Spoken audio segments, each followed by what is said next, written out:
Assalamualaikum warahmatullahi wabarakatuh. Selamat datang di Marawi Channel.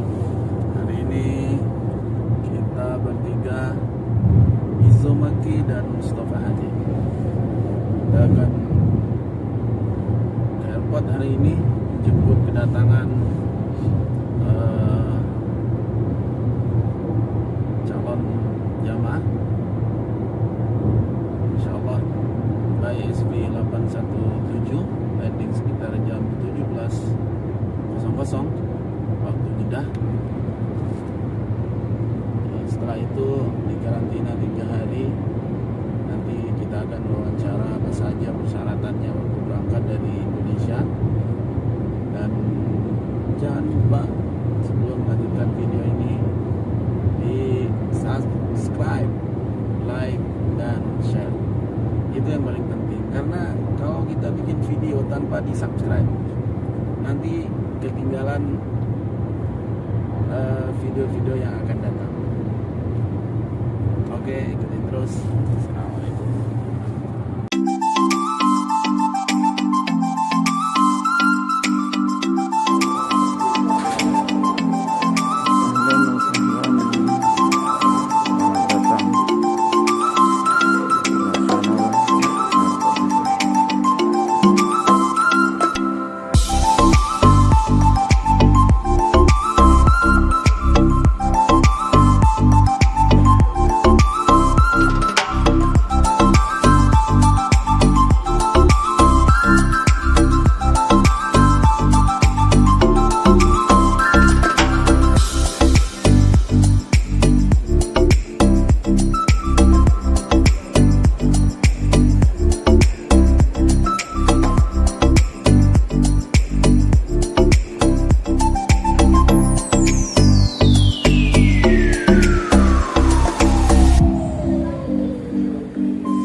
Salah. Ini dulu, video dulu nih. Selamat datang di Jeddah. Assalamualaikum warahmatullahi wabarakatuh. Terus. Ahlan wa sahlan. Alhamdulillah. Ya, ya, sebentar, dibalik lagi. Alhamdulillah Sudah dengan selamat di kota Jeddah. kota Jeddah. Selamat di perjalanan, alhamdulillah semua. Apa syaratnya dari Jakarta? Persyaratan dari Jakarta cuman PCR Ya. yang berlaku 3 kali 24 jam. Alhamdulillah setelah tiba di sini dengan adanya PCR itu, alhamdulillah semua lancar. Jadi langsung boleh keluar ya, hanya dicek suhu saja. Dicek suhu pun juga enggak. Oh, karena ada itu, ada kamera yang. Dari Iya, dari ada termogannya. Iya, Iya. betul. Ada apa seperti alat begitu. Iya. Dan di situ udah include semua, siapapun yang lewat Sudah sudah terprotek semua. semuanya. Iya. Jadi sebenarnya sih tidak terlalu sulit apa yang dibayangkan gitu kan. Alhamdulillah. Alhamdulillah.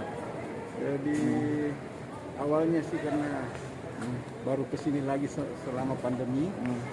Akhirnya dengan adanya baru masuk ini, alhamdulillah semua lancar. Apa pesan-pesan untuk para calon jamaah yang mau berumrah? Insya Allah semoga pemerintah Arab Saudi siap melayani tamu Allah khususnya dari Indonesia. Indonesia khusus ya. Jadi syarat-syaratnya yang perlu dipersiapkan. Kalau Imun tubuh sehat. Jadi sekarang itu jangan lupa 3M. Oh, 3M ya. Pesan mama 3M.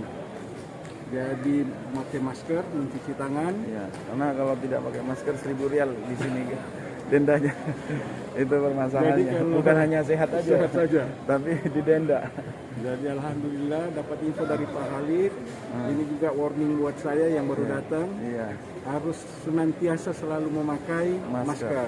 Karena kalau tidak didenda 1.000 rial atau kurang lebih sama dengan 4 juta rupiah untuk Indonesia. Ya begitu. Jadi di Jakarta ada karantina? Nggak ada ya. Berarti hanya di sini. Kalau bagi jamaah umrah itu akan dikarantina selama 3 hari dan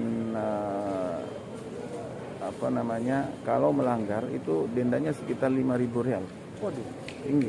Iya. tinggi ya. Ya, kalau melanggar di dalam karantina itu selama 3 hari, kebanyakan sekarang setiap jamaah datang tuh menuju ke Madinah dulu. Karena setelah Madinah di karantina, baru nanti di Mekah hanya dikasih waktu 2 malam. Di karantina juga?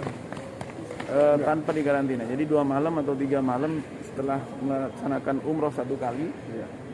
Selesai itu baru harus pulang kembali ke Indonesia. Tidak Jadi boleh cuma lagi 1 kali umroh saja. 1 kali umroh, dan ya apa, terbatas untuk ke Masjidil Haram, harus dijaga, harus lapor dulu melalui aplikasi muasasah, nanti muasasah semua yang ngatur. Berarti kalau berangkat sekarang ke Tanah Suci mungkin sebaiknya menahan diri dulu, karena kalau berangkat sekarang sama saja kalau pindah tidur. Ya, betul. Pindah Jadi, tidur maksudnya cuman sehari saja di Masjidil Haram, tapi selebihnya di hotel. di hotel, betul ya, ya. Betul. Jadi umroh itu hanya 1 kali.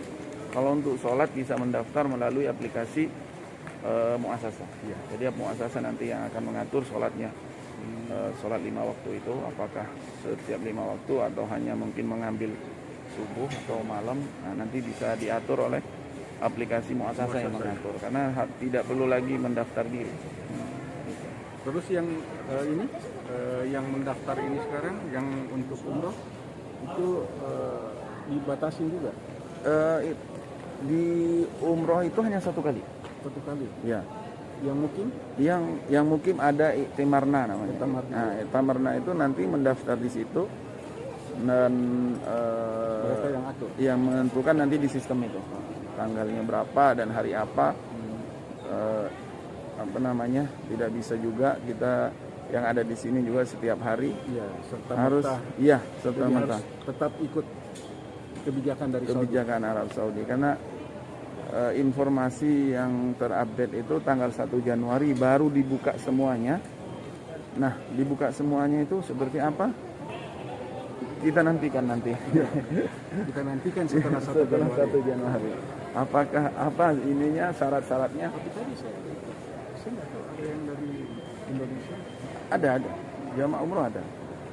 Jadi tapi tidak ya seperti hari-hari biasa, mungkin ada 70, 50, bisa umroh juga, tapi terbatas.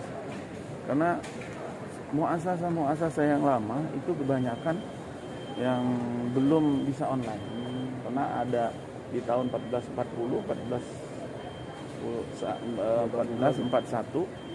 itu banyak yang berangkat, misalnya seperti Ramadan. Berangkat tanggal 1 Ramadan, pulang tanggal 5 Syawal. Nah, itu sudah melanggar berarti sekitar 6 hari. Nah, di situ dikenakan denda 25.000 real 1 orang. Nah, muasasah mana yang mau membayar jumlah angka sebesar itu? Permasalahannya, kalau misalnya dibayar dalam angka misalnya yang melanggar 400 orang, padahal itu pulang, bukan overstay ya. Tapi overstay hanya 4 hari itu. Jadi kalau dibayar semua itu hampir jutaan real. Nah, itu siapa yang bisa ini beban itu menanggung siapa? Nah, itu permasalahan. Karena untuk saat ini yang dibebani itu tetap muasasah. Tidak dibebani ke ke jamaah, karena jamaah sudah kembali ke negaranya masing-masing. Nah, itu permasalahan sekarang. Jadi muasasah pun terbatas yang online, hanya yang baru ada yang kena mungkin 100.000 rial baru bayar. Kalau sampai 1 juta pun masih mikir. Kalau misalnya bayar 100 juta, apakah bisa tercover dalam umroh yang belum jelas ini? Maksudnya oke, bekerja sama misalnya dengan agen seluruh dunia, tapi untuk mendapatkan uang 1 juta rial itu kayaknya agak perlu perjuangan dulu. Belum tentu orang juga melalui muasasah itu. Mungkin karena muasasah juga banyak. Iya, muasasah punya ratusan, 750. Jadi pesan terakhir untuk calon jamaah. Alhamdulillah, ya mohon berdoa semuanya, semoga insya Allah Arab Saudi lebih awal atau mulai 1 Januari menerima tamu Allah dari Indonesia. Amin. Amin ya rabbal alamin. Assalamualaikum Warahmatullahi wabarakatuh. Dari Jeddah, dari Jeddah Airport Internasional terbaru, yang baru, yang ada akuarium besar. akuarium besarnya, masya Allah. Nah mantap. ini, Mia. jadi belakang kita harus ini. Jadi sebenarnya eksklusif aja ini, sebenarnya panggilan itu kan tidak ditujukan kepada semua orang. Betul. Jadi memang ada yang eksklusif dan ada memang yang khusus. Jadi sudah digariskan itu ya. Masalahnya yang bisa berumroh di luar visa umroh, umurnya di atas 50 tahun, Betul. dan sebelum dibuka umum Januari. Yang pertama Pak Yusuf Kala. Betul. Dan rombongannya ya, nggak tahu siapa-siapa itu, yang penting Pak Yusuf Kala dan rombongannya. Nah kemarin saya lihat ada dari Anissa juga pakai visa ziarah, terus ada juga dari BPK Badan Keuangan, yang ketiga itu. Nah yang keempat ini, Alhamdulillah. ini orangnya, ini orangnya. Alhamdulillah yang lebih dari umur 50 tahun ya. Ya, lebih Kalau 50 di ya. bawah gampang. Ya, Biasa Karena itu. aturan sekarang itu di bawah 50 tahun yang dibenarkan atau diperbolehkan ikut umroh. Iya. Tapi Tapi di atas itu ya waiting list lah dulu. waiting list Tapi dulu. Alhamdulillah Diistirahatkan ini dulu. garis tangan Ini berkah Allah berkah semua Allah, yang umur di semua. atas 50. Kalau menurut info dari Pak Khalid, ini yang keempat Yang keempat tiba di Jeddah Airport Internasional yang akuariumnya besar kayak akuariumnya Dubai. besar. Alhamdulillah. Sampai jumpa lagi Sampai jumpa. di vlog yang akan datang. Wassalamualaikum Assalamualaikum warahmatullahi warahmatullahi wabarakatuh.